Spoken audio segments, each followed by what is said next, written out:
दिखाऊंगा कि जिस टेक्निक को आप बड़ी से बड़ी रकम को, कोई भी बड़ी से बड़ी रकम हो, रकम आप लिखाएंगे, मतलब कहने का मतलब है डिजिट आप लिखाएंगे और डिजिट लिखाने के बाद उसका जो आंसर है आपके द्वारा लिखाई गई रकम के आधार पर उसका आंसर आपको पहले बता दिया जाएगा।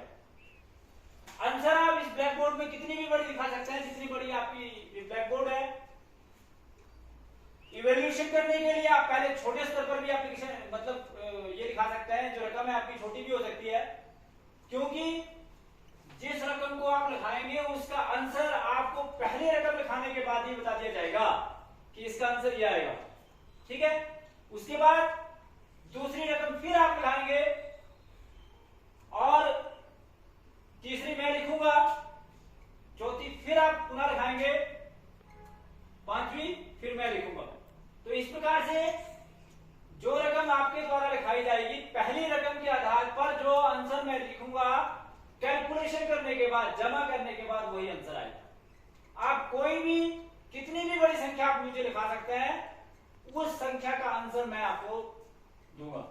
ठीक है जी, आप कोई भी बच्चा कोई भी रकम मेरे को लिखा सकता है, मैं उसको रकम को आपके सामने लिखूंगा, उसके बाद मैं उसका आंसर लिखूंगा।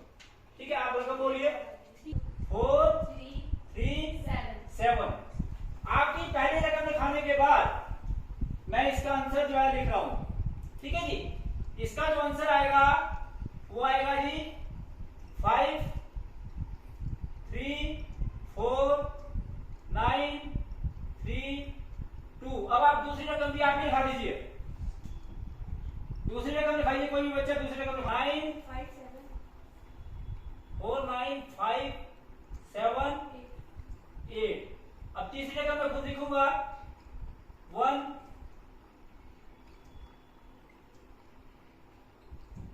5। अब अगली रकम आप फिर लिख रहे हैं, अगली रकम फिर आप लिखाएं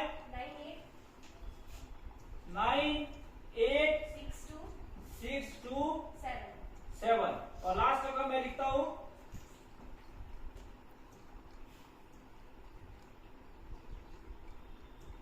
अब आप इसका टोटल करके देख लें। मैं कांटे की तोड़ के मैं बोल सकता हूं कि जो आंसर मैंने भी आपको दिया था, क्या वही आंसर आया? 7 और 8 15 और 1 16, 16 और 7 6 और 2 25 का 5। ठीक है जी, तो अगर आप इसको टोटल करें, मेरे कहने का मतलब है ये तो आपको एक छोटा एग्जांपल दिया गया, अगर आप इस ब्लैक बोर्ड के बराबर भी कोई रकम लिखाएंगे तो उसका आंसर बिल्कुल वही आएगा। तो अर्थात एक स्ट्रेटजी कि आपके अंदर एक इंटरेस्ट क्रिएट करने के लिए कि बड़ी से बड़ी रकम का कैलकुलेशन केवल मात्र आपके द्वारा पहली रकम लिखाई गई थी, आपके पहली बार रकम लिखाने पर मैंने उसका आंसर निकाला, दूसरी रकम भी आपके द्वारा ही लिखाई गई थी, तीसरी रकम मैंने खुद लिखी है, चौथी रकम भी आपके द्वारा लिखाई गई थी और पांचवी रकम मैंने खुद लिखी और इसका आंसर ये आया। अब सभी बच्चों में ये उत्सुकता होगी कि आपने इस काम को कैसे किया। बड़ी से बड़ी रकम, मैंने जैसे आपको बताया प्यारे बच्चों कि बड़ी से बड़ी रकम की कैलकुलेशन आप आसानी से कर सकते हैं। यदि भी आप सभी बच्चों ने भी इसके बारे में सोचा होगा, शायद आपको नहीं पता रहेगा कि मैंने इस कैलकुलेशन को कैसे किया। एक बड़ी से बड़ी कैलकुलेशन जैसे मैंने आपको बताया कि केवल मात्र ये छोटी रकम की नहीं, बल्कि इस ब्लैक बोर्ड से भी अगर व्हाइट रकम आप मुझे लिखा दें, मैं उसका आंसर भी आपके सामने दूंगा और जो मैं आंसर दूंगा वही उसका आंसर आएगा, ये पक्की बात है। ठीक है जी, तो अब बात ये आती है कि मैंने ये कैलकुलेशन कैसे की, आप वो जानना चाहते हैं। जैसे ही आपने पहली रकम लिखाई, ठीक मेरी बात समझ आई, तो मैंने उसका आंसर निकाला। मैंने इसमें से 2 माइनस किया, यहां 5 लिखा, बीच की सारी रकम मैंने वही लिखी, मतलब अगर माइनस किया तो मैंने बीच की रकम वही लिखी और जो मैंने माइनस किया उसको सबसे पहले लिखा। आपकी दूसरी रकम लिखाई आपने, तो आपने लिखाई 4 9 5 7 8। उसमें हर रकम का टोटल मैंने 9 बनाना है।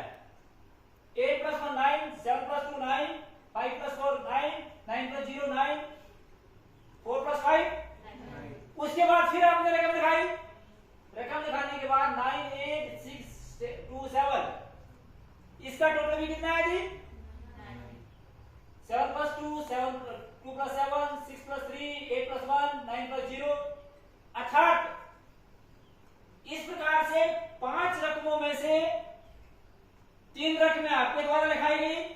केवल मात्र 2 रकमें मैंने लिखी।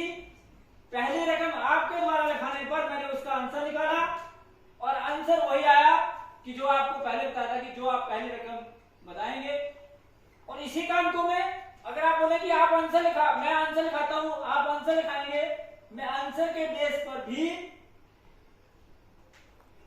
पहली रकम आपके द्वारा लिखाने पर भी आंसर के बेस पर पहली रकम मैं लिखूंगा और फिर भी मैं उसका आंसर निकाल सकता हूं।